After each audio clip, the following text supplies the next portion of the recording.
तो आज हम बात करेंगे precaution for tick and flea in dog.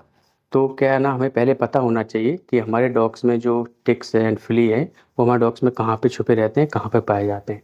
तो कुछ स्पोर्ट्स हैं, ये 7 स्पोर्ट्स हैं जहाँ पे आप डॉग्स में टिक एंड फ्ली देख सकते हैं, चेक कर सकते हैं।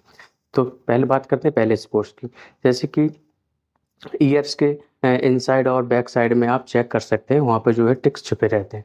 दूसरा पॉइंट है अंडर द नेक, जो नेक का एरिया होता है उसके नीचे भी टिक्स जो है वो छुपे रहते हैं, तो वहाँ पे आप चेक कर सकते हैं।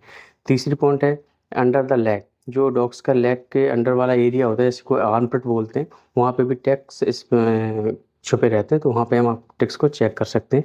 और चौथा पॉइंट है बिटवीन दी टॉ, जो डॉग्स के पॉज होते हैं उनके बीच में जो स्पेस होता है वहाँ पे अधिकतर टिक्स छुपे रहते हैं, तो उस एरिया को भी हम चेक कर सकते हैं और वहाँ से टिक्स रिमूव कर सकते हैं। पांचवा पॉइंट है अंडर द टेल, जो डॉग्स का टेल वाला बेस वाला एरिया होता है वहाँ पे भी टिक्स छुपे रहते हैं, तो इन एरिया पे जाके हम अपने टिक्स को चेक कर सकते हैं और उनको रिमूव कर सकते हैं। लास्ट पॉइंट है ग्रोइंग एरिया, जो पेट्स का ग्रोइंग एरिया होता है वहाँ पे भी टिक्स काफ़ी ज़्यादा छुपे रहते हैं।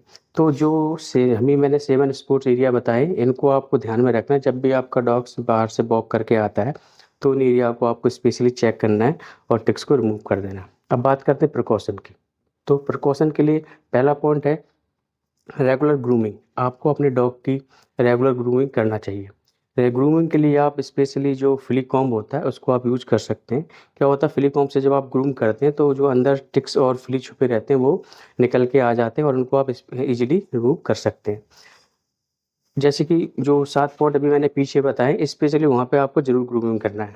दूसरे पॉइंट की बात करते हैं use ticks and flea prevention product. आजकल मार्केट में बहुत सारे प्रोडक्ट आ गए हैं जिन्हें आप यूज़ करके टिक्स एंड फ्ली से अपने डॉग्स को बचा सकते हैं।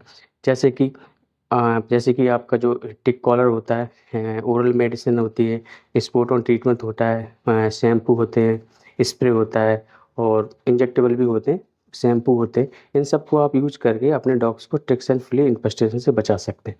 अब बात करते हैं क्या किस प्रोडक्ट को यूज़ करना है, तो उसके लिए आप अपने सबसे पहले अपने नज़दीकी वेट के पास जाएँगे और उनसे कंसल्ट करिए कि प्रेज़ेंट टाइम में आपके डॉग्स में क्या इन्फेक्शन हो रखा है, उसके हिसाब से वो बताएँगे कौन सा प्रोडक्ट आपको यूज़ करना है।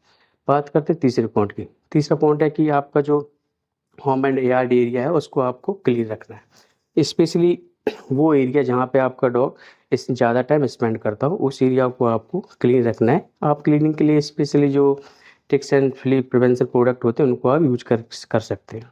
बात करते हैं चौथे पॉइंट की। चौथा पॉइंट है रेगुलर वेटनरी चेकअप। आपको अपने डॉग को रेगुलरली वेटनरी के पास ले जाना है और उसका चेकअप कराना है। चेकअप के लिए आप डॉक्टर से जो है उनसे आप कंसल्ट कर सकते हैं, उनसे पूछ सकते हैं कि हमारे डॉग्स में टिक्स एंड फ्ली है, इनके प्रिवेंशन के बारे में आप उनसे डिस्कस कर सकते हैं। पाँचवा पॉइंट आता है कि आप जो स्पेशली कुछ ऐसे एरिया होते हैं जहाँ पे टिक्स ज़्यादा पाए जाते हैं, तो उन एरिया को आपको अवॉइड करना है। जैसे कि ग्रासेस एरिया होता है, वुडी एरिया होता है या फिर आउटडोर एक्टिविटी होती है, उसको आपको अवॉइड करके चलना है। इससे आप काफ़ी हद तक आपके टिक्स को बचा सकते हैं। लास्ट पॉइंट आता है मेंटेन एंड क्लीन एनवायरनमेंट। जो आपका डॉग जिस एनवायरनमेंट में रहता है उस एरिया को आपको क्लीन रखना है। स्पेशली जैसे कि आप डॉग्स के लिए जो बेडिंग मटेरियल यूज करते हैं उसको आपको वीकली में क्लीन करके रखना है। तो कि अगर आपको अपने डॉग को टिक्स एंड फ्ली से बचाना तो एक ही तरीका है, ओनली प्रिवेंशन। सो प्लीज़ आप इन बातों का ध्यान रखिए और अपने डॉग को टिक्स एंड फ्ली इन्फेस्टेशन से बचाइए।